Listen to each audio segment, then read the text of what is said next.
Hello student.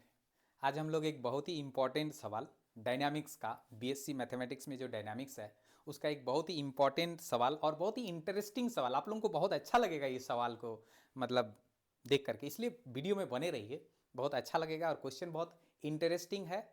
ठीक है, तो चलिए सबसे पहले हम लोग सवाल को पढ़ते हैं। क्या है सवाल?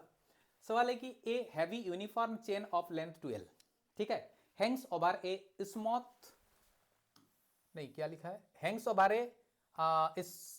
ए small smooth fixed pulley, the length L plus C being on one side and L minus C on the other. If the end of the shorter portion be held and then let go, so that the chain will slip off the pulley in time L by G का power 1/2 into log L plus root over L square minus C square by C।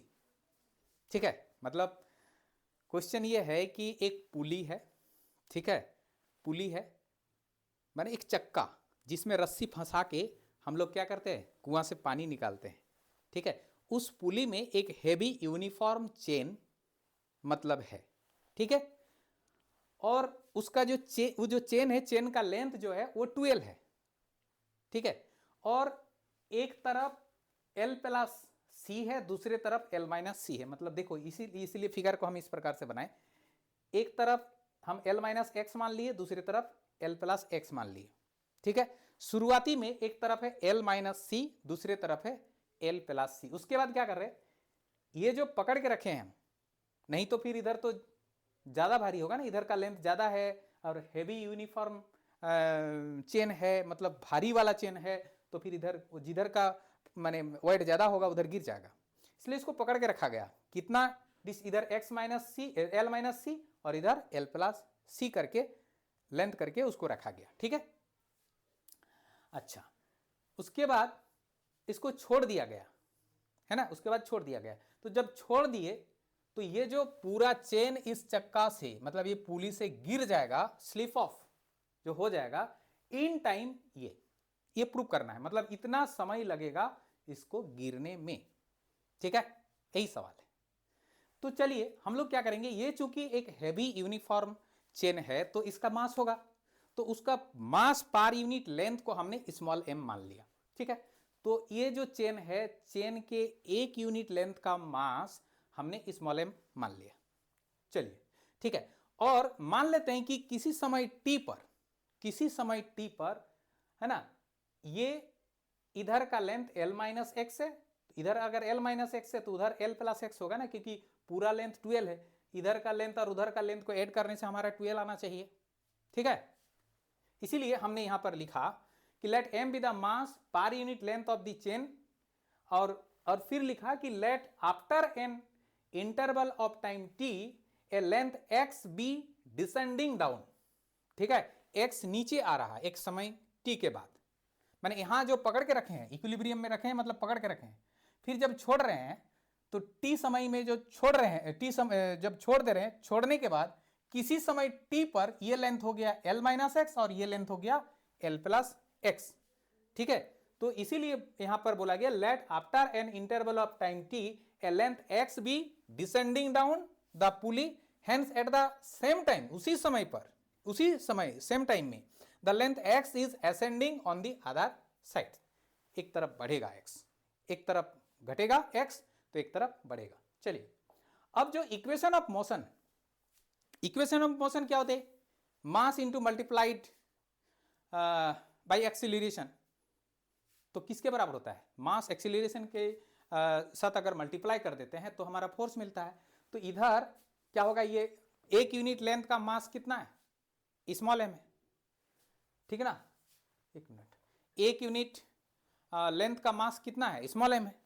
तो इधर का length कितना है, इधर का length है L minus x, तो L माइनस एक्स लेंथ का मास कितना होगा, एक यूनिट लेंथ का मास अगर स्मॉल m है तो L माइनस एक्स लेंथ का मास कितना होगा, m into L minus x.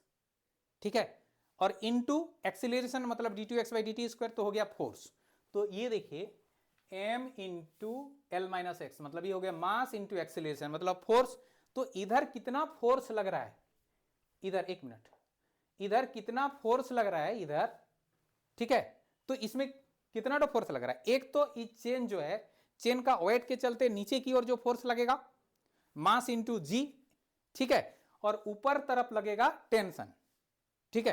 तो इधर ये चूंकि ऊपर की ओर जा रहा है, इसका मतलब लेफ्ट साइड में जो इधर वाला L माइनस एक्स पोर्शन वाला जो लेंथ है, इधर टेंशन ज्यादा है, ठीक है, और चेन का वेट के चलते नीचे की ओर जो फोर्स लग रहा है मास इंटू जी वो कम है। तो मैंने अगर रिजल्टेंट फोर्स बोला जाए इधर, तो रिजल्टेंट फोर्स कितना होगा ना, टेंशन से अगर हम इधर नीचे की ओर जो फोर्स लग रहा है उसको अगर माइनस कर दें तो रिजल्टेंट फोर्स हो जाएगा, ठीक है। तो रिजल्टेंट फोर्स कितना हो जाएगा, देखिए रिजल्टेंट फोर्स हो जाएगा टेंशन माइनस वो जो मास है, ये मास, यही मास है ना, मास इंटू जी। तो टेंशन से उसको घटा देने से वो एक्चुअली फोर्स हो जाएगा मास मल्टीप्लाइड बाय एक्सीलरेशन। तो मास इंटू एक्सीलरेशन किसके बराबर हो जा रहा है, वो टेंशन माइनस जो वेट के चलते जो फोर्स नीचे लग रहा है उसको माइनस कर देने से। At the same time right hand में क्या होगा, मतलब अदर साइड में, अदर साइड है L प्लस एक्स, तो अदर साइड का मास कितना होगा ना, L plus x into m, ठीक है। तो अदर साइड का फोर्स क्या होगा, m into l plus x into d two x by d t square, ठीक है। तो यहां पर देखिए m into l plus x into d two x by d t square, ये रिजल्टेंट फोर्स अदर साइड का। तो उधर के लिए देखिए इधर क्या हो रहा है, चेन इधर गिर रहा है, मतलब टेंशन ऊपर तरफ जितना लग रहा है, टेंशन से वेट ज्यादा हो रहा है, वेट के चलते जो फोर्स है मतलब मास इंटू जी वो ज्यादा है, इसीलिए ज्यादा से कम को घटाएंगे, ठीक ना। तो ज्यादा से कम को घटाएंगे मतलब ये देखिए वेट के चलते जो फोर्स है उससे हम टेंशन का घटा दिए तो रिजल्टेंट फोर्स हो गया। रिजल्टेंट फोर्स मतलब मास मल्टीप्लाइड बाय एक्सीलरेशन। ये दोनों को हमने ऐड कर दिया, दोनों इक्वेशन को ऐड कर दिया। जब ऐड कर दिया तो इधर देखिए m into d two x by d t square हमने कॉमन ले लिया, तो m into d two x by d t square common जाने से ये l minus x plus l plus x बच गया। राइट साइड में at the same time minus t plus t cancel, ठीक है। और बाकी दोनों जगह को हमने जगह से ब्रैकेट हटा के हमने ऐड कर दिया, तो ये हो गया माइनस एल एम जी और minus minus plus x m g, minus l m g plus x m g, और इधर हो गया l m g plus x m g, l m g plus x m g, और ये देखिए minus l m g plus l m g cut गया, तो x m जी मतलब 2xmg, और लेफ्ट साइड में भी minus x plus x cut गया तो एल प्लस एक्स 2l, तो 2l और यहाँ पर m है तो इसलिए 2lm d two x by d t square, और राइट साइड में 2xmg, तो 2 का भी कट गया, m भी कट गया, तो इधर लेफ्ट साइड में l into d two x by d t square, right side में x इंटू जी। ये जो लेफ्ट साइड में l into d two x by d t square आप लोग जानते हैं, इसको v into d v by d x हम लोग लिखते हैं, ठीक है, v into d v by d x. Okay, ये कैसे लिखते हैं, देखिए v मतलब क्या होता है, v मतलब होता है dx by d t, okay, v मतलब होता है dx बाई डी टी, तो d two x by d t square जो होता है इसको हम लोग लिख सकते हैं d by d x d x by d t, okay. तो यहां पर ये d बाई डी एक्स ये हो गया v, है ना, d by d x v मतलब dv by d x, okay, dv by, एक मिनट यहां पर थोड़ा गलती हो गया, dv d two x by d t square को हम लोग लिख सकते हैं ऐसे, थोड़ा सा गलती हो गया, d two x by d t square को हम लोग लिख सकते हैं d by d t into d x by d t, ठीक है। तो यहां पर d by d t into ये dx बाई डी टी मतलब क्या, ये dx बाई डी टी मतलब v, ठीक है। तो यहां पर dv बाई ये dt के जगह हम dx दे देंगे, और dx को बैलेंस करने के लिए ये dx बाई डी टी देना पड़ेगा, मतलब ये dx बाई डी टी फिर से इसको हम लोग v बोल सकते हैं, तो v into dv by d t मतलब v into dv by d t, okay, ठीक है।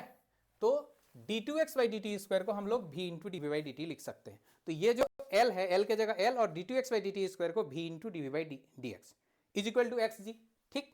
अब देखो ये जो है v into dv by d x, l को हम राइट साइड में ले गए तो v into dv by d x is equal to g by l into x, तो v into dv is equal to g by l into x d x, मैंने dx को right में ले गए, ठीक है। अब इंटीग्रेट कर दिए तो भी integration v d v is equal to g by l constant बाहर एक्स डी एक्स, तो लेफ्ट साइड में क्या हो गया v square by two, right side में जी बाई एल, और एक्स का एक्स डी एक्स का इंटीग्रेशन क्या होगा एक्स स्क्वायर बाई टू, और कॉन्स्टेंट को सी वन बाई टू मान लिए। तो दोनों तरफ हम मैंने 2 से मल्टीप्लाई कर दिए, तो इधर हो गया v square is equal to g by l x square plus c one. अब जो है इनिशियली ये जो C1 कांस्टेंट है, इस C1 का वैल्यू को निकालना पड़ेगा। तो शुरुआत में क्या बोला था यहां क्वेश्चन में शुरुआत में बोला है कि एक तरफ है L प्लस सी और एक तरफ है L माइनस सी लेंथ। तो L प्लस सी और L माइनस सी जब है, इस तरफ L माइनस सी है, उस तरफ L प्लस सी है, और उस समय वो इक्विलिब्रियम में है, और उस समय हम उसको छोड़ दे रहे हैं। और इसका मतलब है कि ये जो x है, x तब c है इनिशियली, और जब उस समय इक्विलिब्रियम में है मतलब वेलोसिटी जीरो है। ठीक है, तो यहां पर जो बात है x के जगह जब हम c यूज करेंगे, यहां पर जब हम x के जगह c initially when x is equal to c, तो velocity v is equal to zero. ठीक है, तो x के जगह हमने इसमें c यूज किया तो वेलोसिटी हो गया जीरो, तो इसलिए जीरो v स्क्वायर मतलब zero is equal to g by l, x के जगह c square plus c one. यहां से हम C1 का वैल्यू निकाल लिए, C1 का वैल्यू हो गया minus g by l into c square.